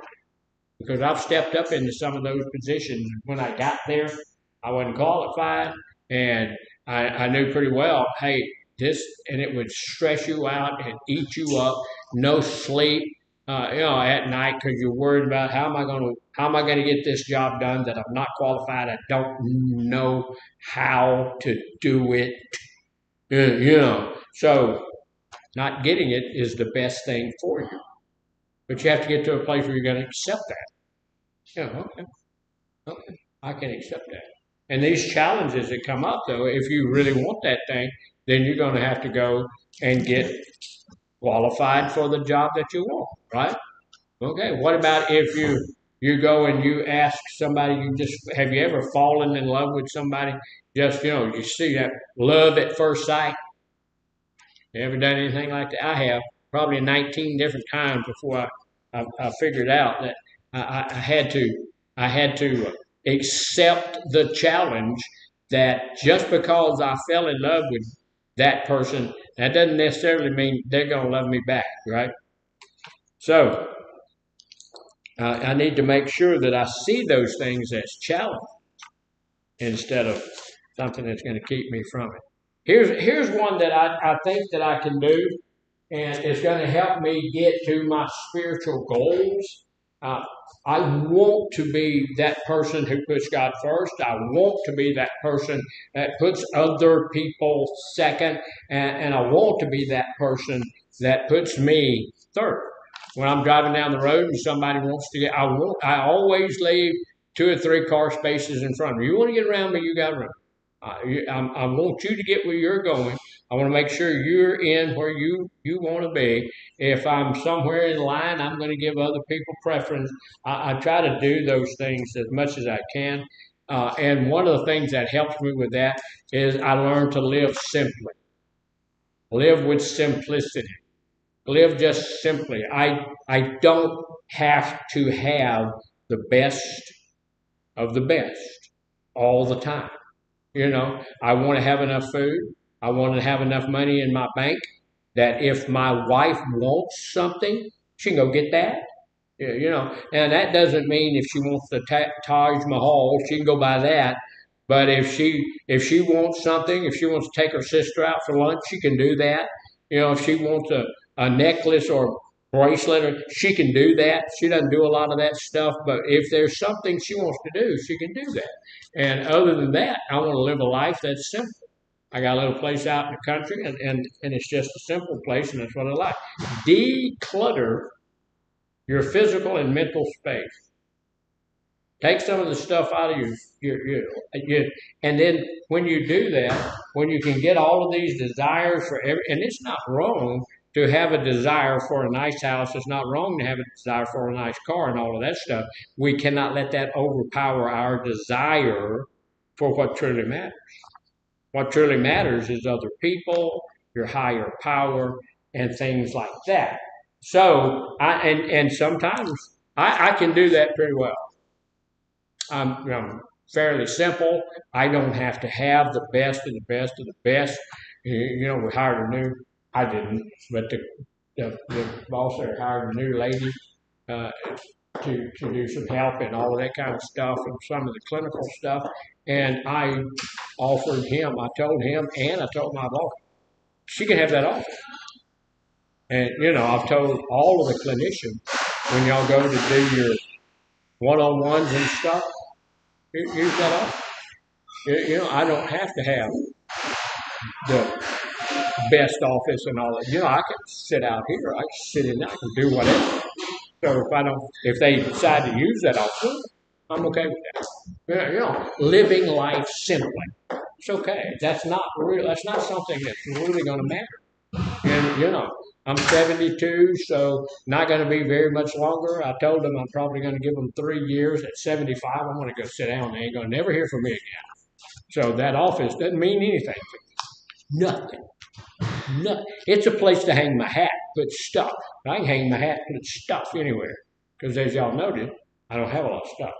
I haven't put anything on the walls, hadn't put my license up, hadn't put my degrees up, hadn't done any of that. And that's because I realize everything is temporary.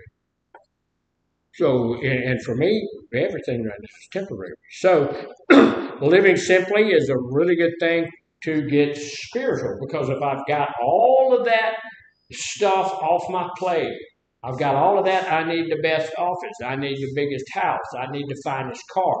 I need this. I need that. Then I can put in that place my God first, and my wife and my children and all of that kind of stuff. The stuff that really matters. You guys matter more to me than the office, right? You guys matter more to me than having a brand new car. I really, really, really, really, really don't like new cars. Really, really, really, really. You look at those cars nowadays. My wife's truck is atrocious. Thing tries to drive itself. You know, if you take your hands off the wheel, it'll drive itself around curves and all of that stuff. It's kind of self-driving, but it's talking to you all the time, telling you put your hands on the wheel, and it doesn't talk. It's a thing that comes up and says put your hands on the wheel and all that stuff. Okay, you know, it goes boop boop boop boop when you take your hands off the wheel, and it's got this thing that when you shut it off, you go doop doop doop doop, and it's big old picture comes up in that little picture thing there. So check your back seat. And that's a good thing if people have kids, because people who leave their children in the back seat when they get out forget they put the kid. Look, I'm getting a little bit older and all that stuff, but I still remember all my kids. I can't imagine somebody forgetting they got their kid in the back seat. If you're that dumb, you should not have kids. So anyway, the next thing, this is the next big thing, is one of the things that's going to help us get to our spiritual goal, and my spiritual goal is to get closer to my higher power on a daily basis and stay with Him. There's a place in the Bible that says that God is as close as your fingers and your toes. If the Holy Spirit lives within me, He's right there all the time, but most of the time, we let the world pull us off and do other things so that we get distracted from that. But I want to declutter my life so I'm not distracted and I'm right where where the Holy Spirit would have me, right where my higher power would have me. So one of the things I need to do is begin to live, if I'm not already living that way, if I am living that way, to get more so, is to live ethically. What are ethics? Anybody got an idea of what being ethical means? Being true to your beliefs and your morals. Say it again. Being true to your beliefs and your morals. Being true to your beliefs and your morals, yeah. And what you are, I've heard a lot of people say what you see is what you get. That's not usually true. What you see is the facade that I'm putting up that I want you to see right now. I do that all the time. I make believe with people. I play. I lie. I do all those kinds of things. I'm working real hard to be in recovery from lying. If I don't like you, I want to be able to tell you, I just don't like you. I think you're ugly and you got a body odor. I just don't like people who are ugly with body odor. I don't tell that to a lot of people. But, we do that. We put that facade up and we hide ourselves behind something like that. Being ethical is truly what you see is what you get. I do what I do right here in front of you. What I say right here in front of you, I do that when I'm at home by myself as well. What you see is what you get. That's being ethical. If I do it in the daylight, I'll do it in the dark.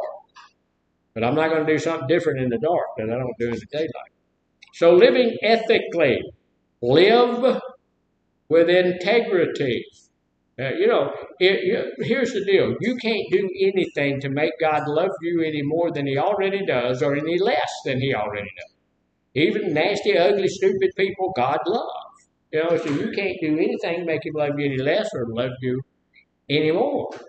So, even if I have my ethics at a place where they should be, then I live with, I'm trying to get somewhere and I messed up where I was trying to get. Live with integrity. Align your actions with your belief. If you believe this, you need to do this, right? Align your actions with your belief. If you believe you ought to do something, what should you do? Whatever that something is, yeah. We shouldn't be lying, we shouldn't be cheating, we shouldn't be doing the things that we don't want to do. That's living ethically. Let my actions line up with my belief. If I say I believe a thing, I need to be caught doing that thing. Fostering a sense of authenticity. I've said it about a few people, and I've heard it said about a few people. If he tells you that, you can believe it. If he says he's going to do it, Bubba, he's going to do it. If she says she's going to bake you that cake, you just better get ready for it because she's going to do it. They are ethical, and they said that they're going to do that. So, practicing honesty and transparency. So, one of the first things that we need to know is when we're getting into recovery, what do we have to be? Honest. We've got to be brutally honest. And who do we start with? Ourselves. We've got to be honest with us. And I've had people tell me, well, I drink a lot, I have some issues, I do all of this stuff, but I'm not. I'm not an alcoholic. What's that person doing? They're lying to themselves, and they are in deep denial, which is the worst problem that we have in this industry. We're just we get into denial. And, we just don't want to be what we know we are, so we begin to lie to ourselves about who we are. And, so we need to get to the place we get back. And what is transparency? What does that mean? When, being able to see through, yeah, clearly, see other people, your life's an open book. Your life's an open book. I like that. Yeah. You're just transparent. You're not lying to people. You're not trying to keep people in the dark about you or who you are or what you're doing. You're not trying, a lot of us want to keep the fact that we're an alcoholic or an addict or something like that under wraps. We don't want people to know that. But, we need to get to the place where we are just transparent. When I meet somebody, usually the first thing that I let them know is I'm Christian. And and I'm a Christian, I'm a pastor, and I'm in recovery. A lot of times when they look at those two things, they don't seem to go together. Sometimes people are a little bit shocked by that. I'm a pastor of the largest church on our corner, and I'm also in recovery. So I'm transparent. I'm honest. How do you feel about that? I want to tell you. Now look, I'm also right now, I'm in recovery from lying. I'm a liar. I have fostered up through my lifetime some really good, solid lies. And I practice them a lot, tell people lies all the time. I'm working on that. I don't want that to be in my life. So be truthful in your dealings with others, strengthening your trust and connection. People ought to be able to trust you. If you tell them you're going to do something, do something. Do I do that? Not all the time. There's a couple of ladies over at North that I owe donuts to. I don't owe anybody donuts in here because y'all didn't fulfill the obligations that were put out for the donut. Everybody was a little bit late, or we had a fellow back here was talking to Miss Kim while we were in group, or got written up, or left group to go to the bathroom. So everybody did something. So not quite didn't get it. But see, I owe folks over there, and I said I'm going to bring y'all a donut. I didn't bring you a donut. So what was that? Like, what was that? or you didn't follow through. I didn't follow. Look, you see what he did? He changed it. Look. You didn't follow through with your promise. Yeah, I lied. Yeah, I did, and I have. Look, when I go over to the ladies' side, they let me know that you didn't bring him donuts. I'm not going to say who said it. I'm not going to say who said it, but I had a picture of her up here the other day. It looked like a bird on the thing. So I'm not going to say who said it over there, but they say you didn't bring them donuts. You're a donut liar. So That's true. I'm gonna have to come up with a couple of donuts. You know what I'm really waiting on? And every now and then they have donuts in the thing in here, and they leave a couple. So I'm not thinking that the ladies over there know they can put them in the microwave or something. If I could get some free donuts because they left them over there, take them over there. They wouldn't know they were a couple days old, and I'm not gonna tell them that. So They already know now. they knowing now. Yeah, they'll be checking. How do you know if a donut's a day old? It gets real stale and hard. It gets hard. They get real hard. Yeah, Dr. Garner gave it to you. That means it's a day old. All right, so be that way. Look, and I'm working. Look, I'm really going to be careful because here's the thing: I am in recovery from lying. So if I can't tell you the truth, I'm not going to tell you anything. And so if I don't want to buy you a stinking donut or something like that, I'm not going to tell you I'm going to. We're going to have to do something a little bit different. So be truthful in all your connections. And then here's one that I do fairly well, and that is to work to serve others. I'm going to tell you something. If you begin to work to serve other people, that's going to help you head toward your spiritual goals in a huge, huge way. At the end of the day, and a lot of this has to do with low self-esteem, but at the end of the day, on my way home from work, I'm always going over everything I did that day. I want to know what I accomplished for that whole day. That just helps me to feel better about myself, to know that I made my money that day. I did what I was supposed to do that day.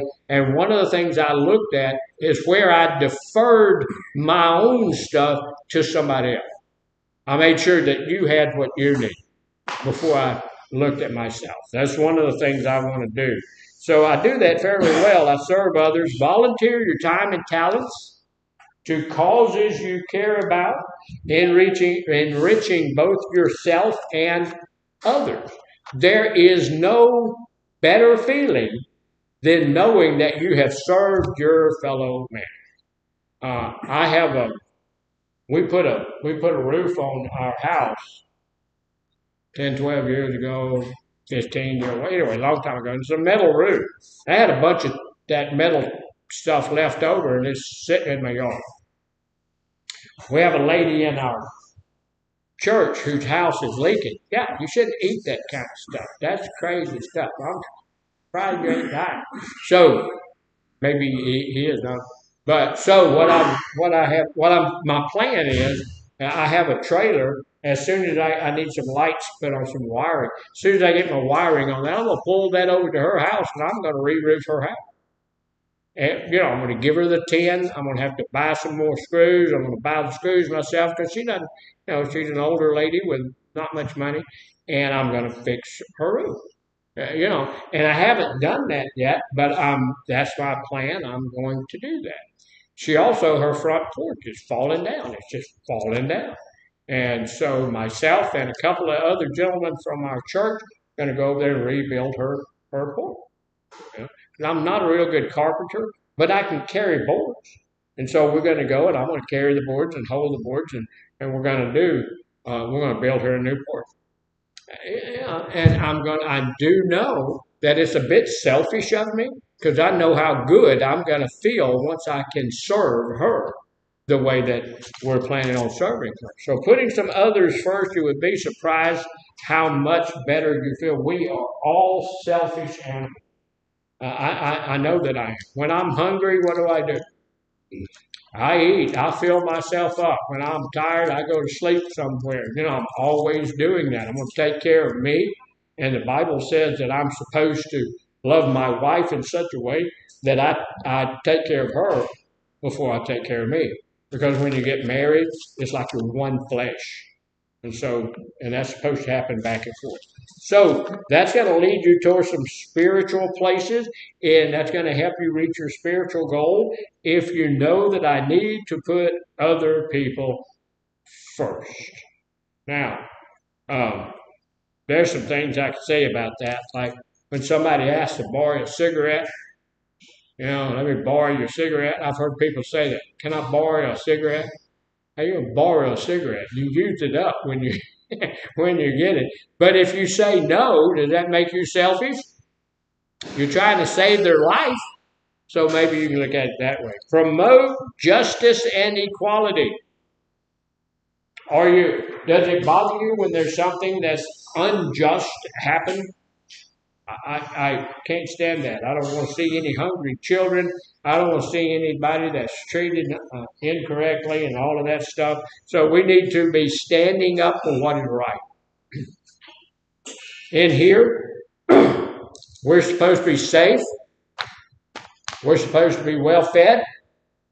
We're supposed to have a good place to sleep. We're supposed to be treated with honor, respect, and dignity. All of those things. And if we're not, something needs to change, right? So it's going to help me get to a place of real spiritual maturity if I am looking for injustice and making sure that equality is real. Now, we're doing some stuff now sometimes that when we're going to a really weird place with that, but we need to make sure that the just is done correctly, that people are treated right. Now, here, so practice environmental stewardship. Now, I'm not the biggest and best environmentalist in the world, but I do like to take care of my house. I do like to keep my house clean. I don't set my house on fire. I don't mess up. This is our house, so I do take care of my house. I was a Boy Scout master for a long time, and the motto of the Boy Scouts used to be, now the motto of the Boy Scouts is, please don't send anybody to the Boy Scouts ever again. But the motto of the Boy Scouts back when I was at, what was it? Always be prepared. Always be prepared and leave it better than you found it. Don't just clean up after yourself, fix stuff. If you go there, there's something should be fixed at. Make it better than when you found it. This is our house. I want to take care of it. This is God's world. I want to take care of it. This is one of the reasons my wife and I go to those state parks. They're beautiful. And they're clean and they're nice and all of that stuff. And when you pull in your trailer there, you can guarantee it's going to be nice, clean, safe. And when you leave, you take everything with you. Make sure it's nice, clean, safe when you go. So do that. Care for the planet through sustainable practices and responsible consumption. They used to have there's a little dump there that we go to, and they used to have this great big old thing that you could put plastic and paper in, and they hauled it to a place in Houston where they could sell it and put the money in there. But they stopped doing that. The guy told me that the money they were making off of that was not enough to cover the gas to drag that thing to Houston and back. So they stopped doing it. So what we do now is we have two garbage cans. This garbage can takes the wet garbage and all the nasty garbage. It goes in there. But dry garbage and all that stuff goes in this one. So when I go to the garbage dump, I throw the wet one in the garbage thing, but I empty the other one, and we take it back and use it until it's used up. So in that way, we are recycling. And I like the idea of recycling. My grandson picks up cans. So we save cans for him. We'll take them to him, and he goes and sells them. It's not only good for the planet, you can make a couple bucks, so it's a good thing to do. So real quickly, I'm choking up. I need to drink some throat coat. We need to expand our spiritual goals. When we look at our spiritual goals, we figure out what our spiritual goals is. I told y'all this morning, my spiritual goal is to get closer to my higher power. But we need to expand our spiritual goals and have more than just that. We do need to have that spiritual goal of moving closer to our higher power.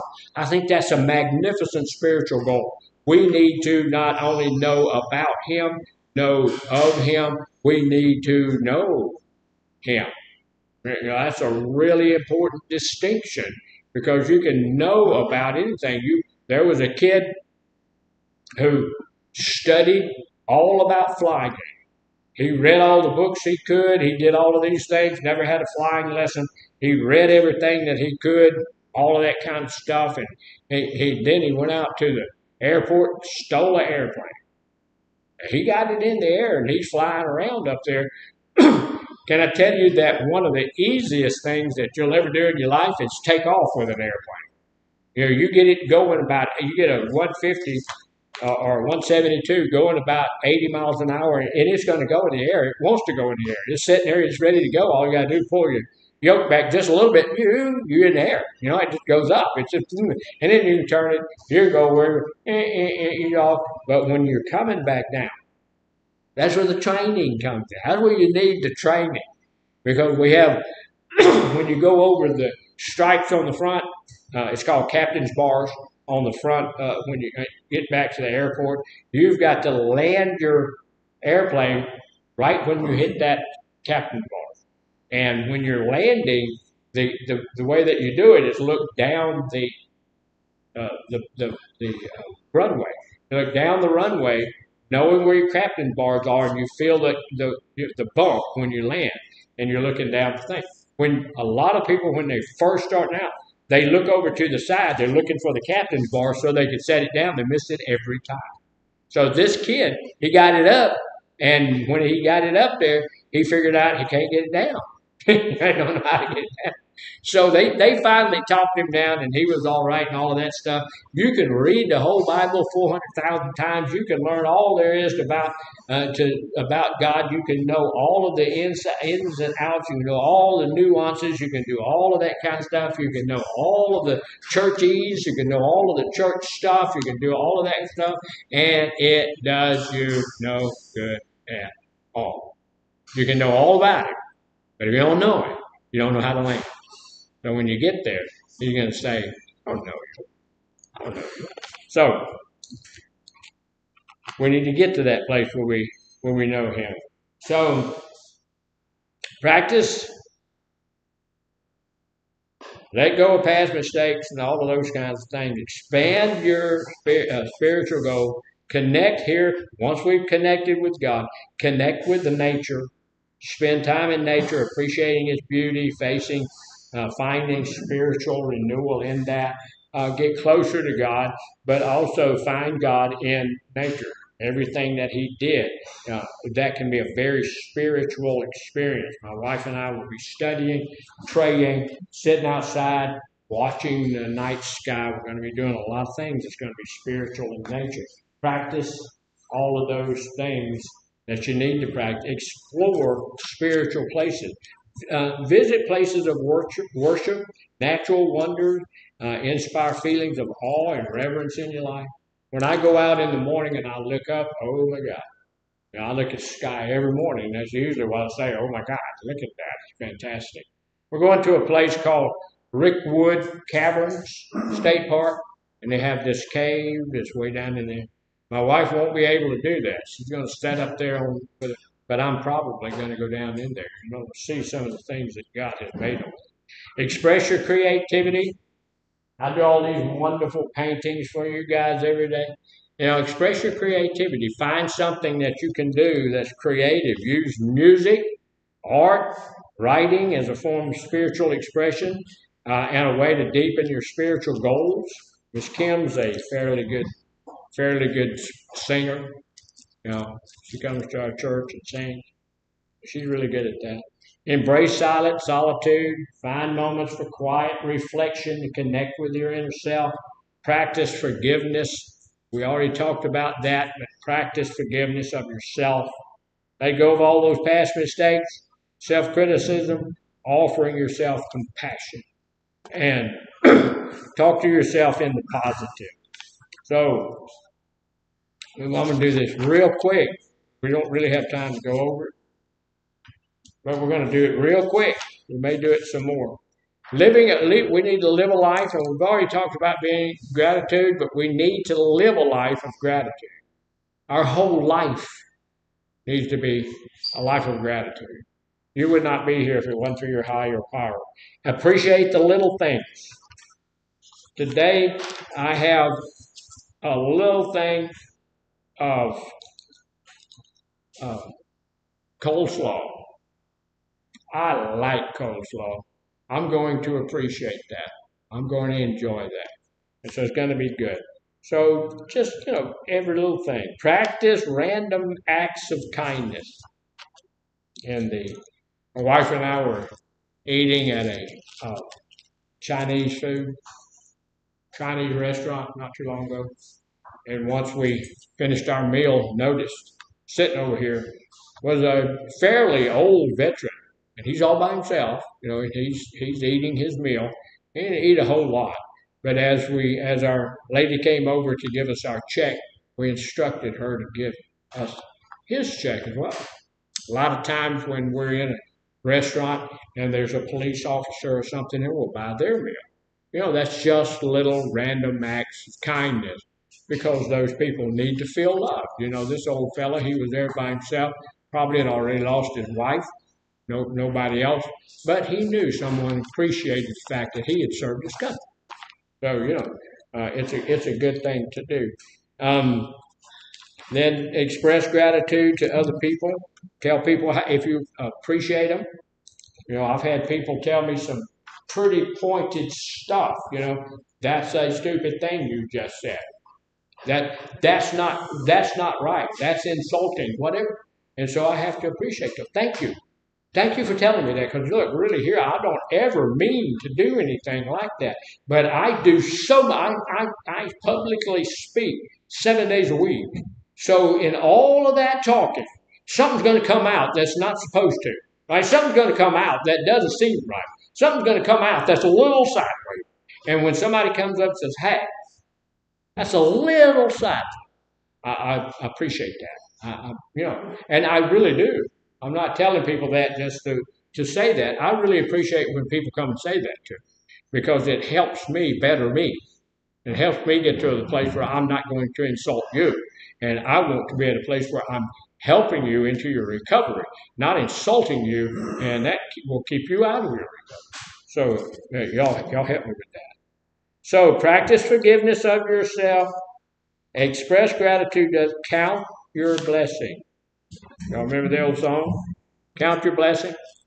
Name them one by one. Yeah, that's an old. See, you need to go to church, man. Don't even know an old. I don't do church. Says count your blessings. Name them one by one, and it will surprise you what the Lord has done. So sometimes we need to do that. Celebrate your accomplishments. You don't have to go toot your own tutor. But here's the deal. When you're by yourself, you can toot it as loud as you want to. That's what I'm doing when I'm going home and I'm looking over my accomplishments of the day. Got that done. There's a few things here that we have to do that's laborious. It's hard. It is for me. And so when I get it done, got that thing done. So keep your perspective. This is just the starting point. Choose a few goals that resonate with you right now. Set achievable milestones. Most importantly, enjoy the journey. Spiritual goal is a lifelong adventure, and you should be able to enjoy God. He loves you, and if you love Him, when you get together, it's an enjoyable thing. And you almost got to see Him today. You nearly killed yourself.